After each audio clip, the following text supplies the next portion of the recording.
Hello mga kapopo! Heto na lang tayo for today's video tutorial at gusto ko kayo update sa aking na-discover na naman about sa ating coupon. Kasi marami nagtatanong kung pwede daw bang ma-withdraw ang coupon. Ayan, bago natin sagutin ang katanungan na yan is, ayan, please pakisubscribe ng ating channel and click na rin po ng ating notification bell para po mas ma-update po tayo at mas ganahan po tayong mag-upload ng mga video tutorial sa pag-update ng ating Popo apps.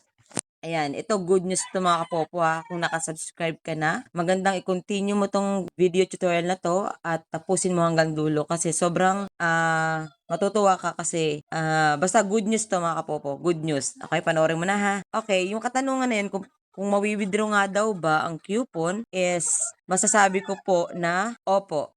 Okay, yes. Malaking yes. Pwede nyong i-withdraw ang coupon. Pero hindi po siya, ang tawag dito, hindi siya exchange or hindi siya exchange, hindi dapat exchange ang gagawin nyo. Kundi, okay, ayan. Panoorin nyo to ha. Okay, punta tayo sa ating Fun Island. Yan, click lang natin ng Fun Island. Then, kung makikita nyo mga kapopo, nandito po yung ating coins, diamond, and coupon. Okay.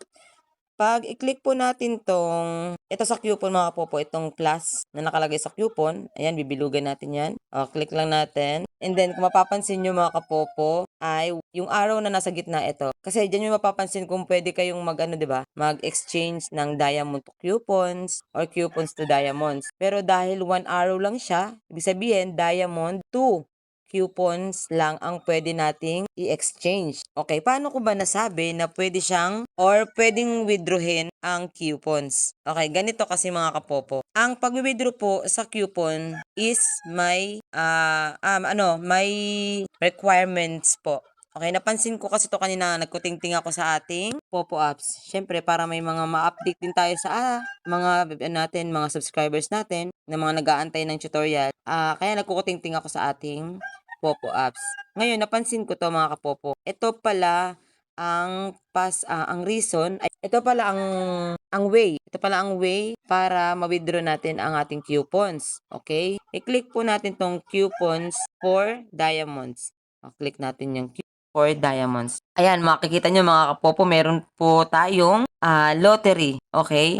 Ito po yung way natin. Ito po yung nag-iisang way para ma-withdraw natin ang ating coupons. Kung maguguluhan kayo mga kapopo, di ba? Kasi syempre lottery yan. Ibig sabihin, isa po itong games na may possible na lumaki po yung coupons nyo. Mas malaki po yung maging ma-withdraw nyo. At may possible po na na matalo po kayo. Pero meron po siyang pinakamababang diamonds, 100 diamonds, 200 diamonds, 500 diamonds, 800, may 300 diamonds, 1,000, 3,000, 2,000, 1,500. And then, ang jackpot po mga kapopo is dalawa. Meron tayong 20,000 and 50,000 diamonds. Okay?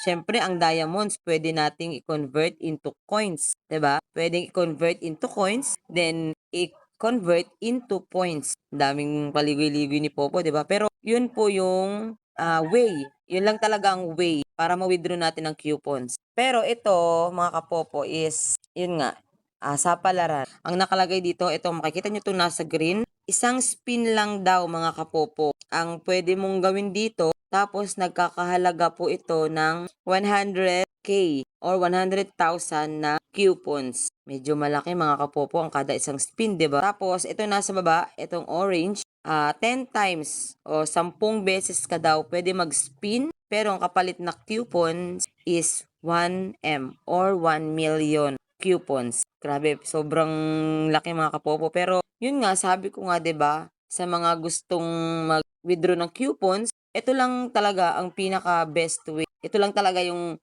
nag-iisang paraan para ma-withdraw natin ang coupons. Medyo ano lang talaga.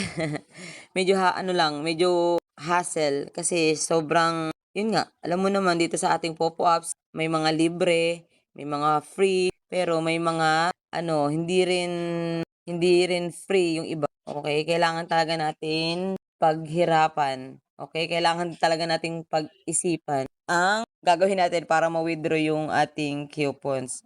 Ito lang mga popo, yung nakita kong way Depende na lang sa inyo kung ano, kung gagawin nyo to o hindi. Kesa naman i-standby mo yung coupons mo, halimbawa umabot na ng mga 300k, 'di ba? Kesa naman standby mo lang diyan, di mo naman yan mawi-withdraw.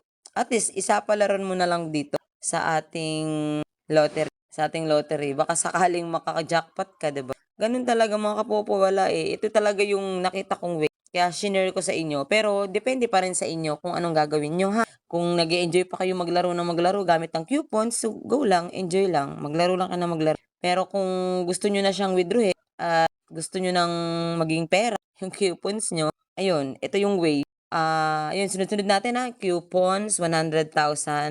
And then, spin natin dito one time. Malay mo, ma-jackpot natin yung ano, yung 50,000 diamonds, di ba? O, halimbawa, nakuha natin yung 50,000 diamonds. O, di ba? Ang diamonds, pag kinonvert naman natin into coins, is same lang sila ng 50,000. Pareho ang 50,000 na diamond and 50,000 na coins. Walang bawas, walang kulang, walang sobra. Same lang talaga siya. Ang magkakabawasan lang is ang coins into points. Kasi tradings yan, di ba? Trading ang gagawin para maging points ang coins. And then, coupon mo na naging points na, doon na tayo pupunta sa withdrawal. Okay? Sabihin natin ang 50,000 na coins is babawasan niya na 30%. Oo, 30% pong binabawas ni Popo kada trade. Okay?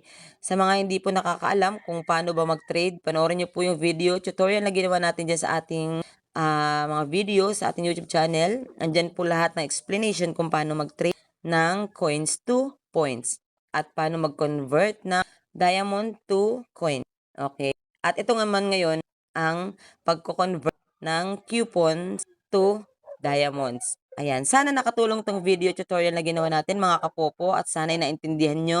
At sobrang ano lang naman to, sobrang mabilis na naman maintindihan niyo yung aking tutorial kasi Tagalog naman to mga kapopo. Mahirapan tayo mag-English. Ayun, hanggang dito na lang ating video tutorial. Sana po ay nakatulong po ito sa mga gumugulo sa utak nyo kung paano mag-withdraw ng coupons. Okay? Ito po ang one way. Only one way o nag-iisang paraan para ma-withdraw ang coupons. Ito lang talaga siya. Wala tayong ibang dadaanan, walang ibang way, kundi ito lang. Ayun, thank you for watching and sana po nakasubscribe kayo sa ating channel para po ma-update tayo lahat sa bawat pag-update ni Popo. Again, thank you for watching. See you on our next video tutorial. Bye-bye!